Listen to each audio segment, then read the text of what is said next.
Assalamualaikum warahmatullahi wabarakatuh. Salam sejahtera untuk kita semua. Om Swastiastu, Namo Buddhaya, salam kebajikan. Apa kabar anak-anak sekalian? Selamat pagi, pagi, Spensa Jaya. Mari kita berdoa sebelum memulai pelajaran kali ini. Berdoa dimulai. Dan setelah berdoa, mari kita nyanyikan lagu nasional Indonesia Raya.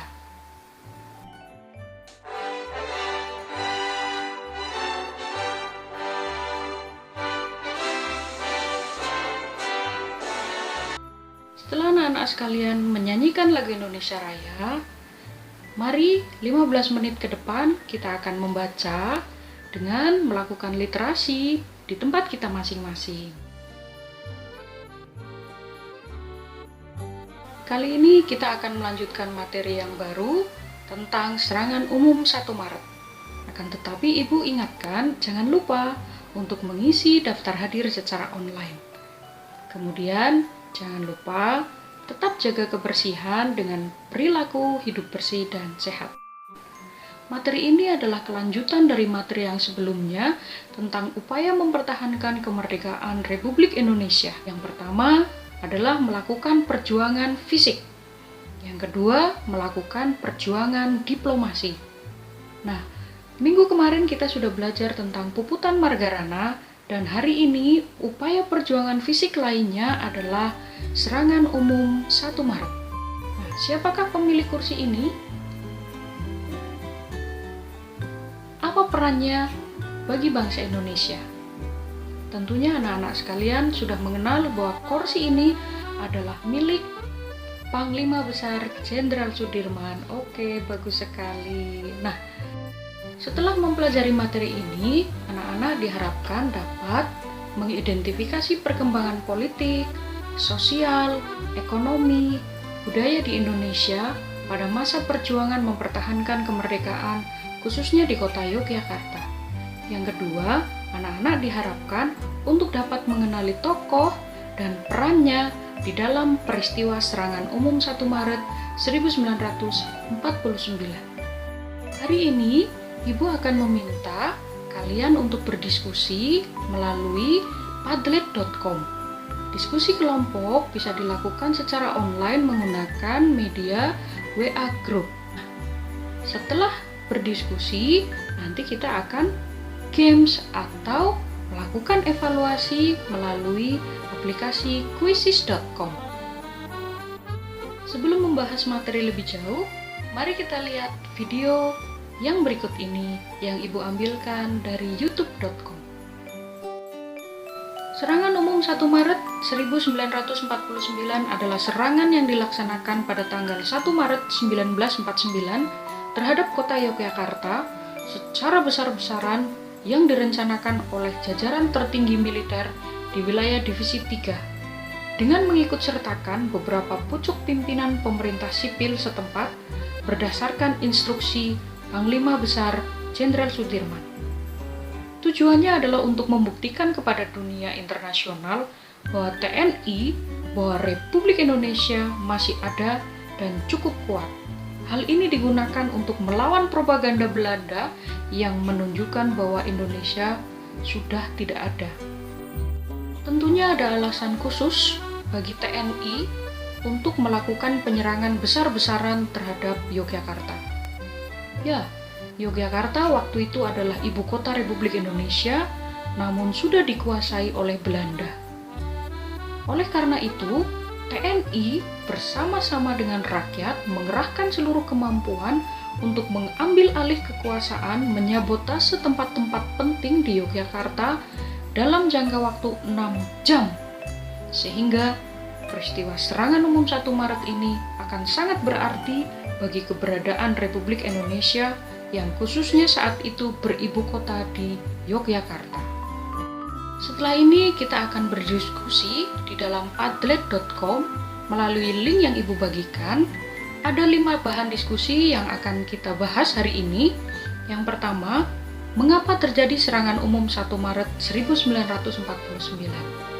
Yang kedua, Siapa saja yang terlibat? Yang ketiga, bagaimana hasil akhir dari serangan umum 1 Maret 1949? Yang keempat, apa yang dapat kamu lakukan untuk menjaga negara kesatuan Republik Indonesia di masa milenial? Yang kelima, apakah rasa cinta tanah airmu tumbuh, bertambah setelah mempelajari materi ini? Silakan anak-anak isikan di dalam Padlet yang akan Ibu kirimkan linknya melalui grup WhatsApp dan Classroom. Pada tanggal 1 Maret sekitar jam 6, sirine peperangan itu telah dihentikan dan TNI menganggap itu sebagai perang telah dimulai, dan akhirnya sekitar 2.500 gerilyawan pada saat itu melancarkan serangan besar-besaran pada jantung kota Yogyakarta. Serangan ini sudah direncanakan dan mendapat persetujuan dari Sultan Hamengkubuwono IV dan Jenderal Sudirman. Serangan ini dilakukan oleh TNI atas komando Jenderal Soeharto. Nah, pada tanggal 1 Maret 1949, serangan ini mulai dilakukan pada jam 6. Rakyat Jogja mempertaruhkan nyawa mereka karena pada saat itu Jogja merupakan ibu kota negara Republik Indonesia, karena itu berpengaruh besar terhadap kemerdekaan Indonesia untuk mengakui pada dunia bahwa Indonesia mampu menyerang Belanda. Dari hasil diskusi kalian yang luar biasa, Ibu melihat bahwa kalian sudah memahami tentang latar belakang terjadinya serangan umum 1 Maret. Pertama, latar belakang terjadinya serangan umum 1 Maret adalah adanya agresi militer Belanda kedua yang terjadi pada bulan Desember, tepatnya 19 Desember 1948. TNI mulai menyusun strategi guna melakukan pukulan balik terhadap tentara Belanda yang dimulai dengan cara memutuskan telepon, merusak jalan kereta api, menyerang konvoi Belanda, serta melakukan tindakan sabotase yang lain. Latar belakang lainnya adanya penolakan Belanda terhadap resolusi Dewan Keamanan PBB dan melancarkan propaganda-propaganda yang menyatakan bahwa Republik Indonesia sudah tidak ada lagi. Oleh karena itu, Panglima Besar Jenderal Sudirman menginstruksikan untuk memikirkan langkah-langkah yang harus diambil guna memutarbalikkan propaganda Belanda. Caranya adalah dengan melakukan perang gerilya dan mengerahkan seluruh kekuatan rakyat di seluruh Jawa. Dalam keadaan sakit, beliau mengemban amanah luar biasa untuk mempersatukan bangsa dengan gerilya masuk keluar hutan, kemudian ke kampung-kampung, dan memastikan bahwa seluruh rakyat tahu bahwa Indonesia masih berdiri. Lalu tokoh-tokoh yang terlibat, kita tahu ada Panglima Besar Jenderal Sudirman, kemudian Sri Sultan Hamengkubuwono, Letnan Kolonel Soeharto, dan Abdul Haris Nasution. Tokoh-tokoh ini berperan untuk mengorganisasikan serangan umum 1 Maret dan membuat serangan umum 1 Maret ini berhasil dengan bantuan seluruh rakyat. Serangan umum 1 Maret ini sangat penting peristiwanya bagi bangsa Indonesia. Terutama dalam 6 jam, kota Yogyakarta bisa dikuasai dari Belanda. Di sini menunjukkan bahwa semangat TNI dan rakyat yang semakin meningkat untuk mempertahankan bangsa. Kemudian adanya keyakinan yang bertambah untuk mempertahankan kemerdekaan. Di satu sisi, Belanda malah turun semangatnya. Dan hal yang terpenting adalah dunia internasional mengakui bahwa bangsa Indonesia masih berdiri dan mempunyai kekuatan untuk melawan musuh. Setelah itu, bahkan Dewan Keamanan PBB terdorong untuk mengukuhkan eksistensi Republik Indonesia melalui perjanjian-perjanjian yang dilaksanakan di kemudian hari, dan akhirnya adalah pada Konferensi Meja Bundar 27 Desember 1949 yang membuktikan bahwa Republik Indonesia adalah negara yang merdeka baik di hadapan Belanda dan di hadapan dunia. Nah, anak-anak sekalian, Adakah dari kalian yang ingin menunjukkan rasa cinta kalian terhadap bangsa Indonesia? Ibu akan beri kesempatan. Puisi ini berjudul Untuk Negeri. Untuk Negeri, karya Supi Nandaan. Pahlawan, mengapa kau rela berperang untuk kami?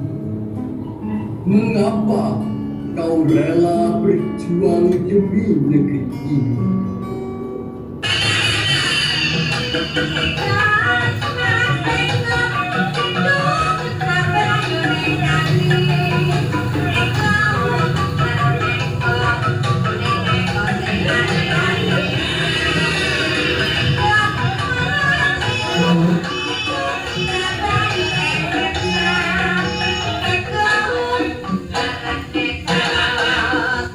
Bagus sekali, luar biasa.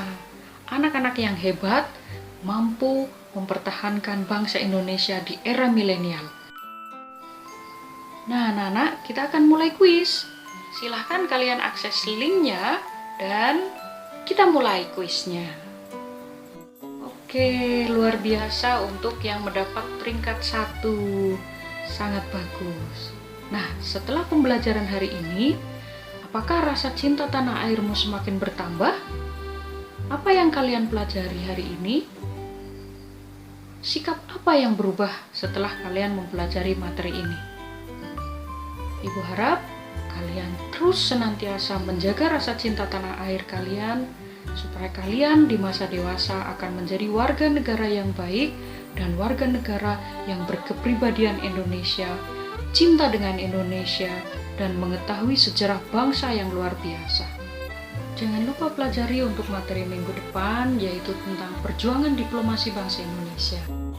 Sebelum menutup pembelajaran hari ini, Ibu berpesan satu hal, tolong laksanakan 3M dan 1T. Memakai masker, mencuci tangan 20 detik, menjaga jarak, dan tidak berkerumun. Selama masa pandemi, Ibu berharap kalian senantiasa sehat dan semangat untuk belajar. Nah, di akhir pembelajaran, marilah kita berdoa menurut agama dan kepercayaan kita masing-masing. Semoga pembelajaran hari ini bisa bermanfaat ya. Berdoa, mulai.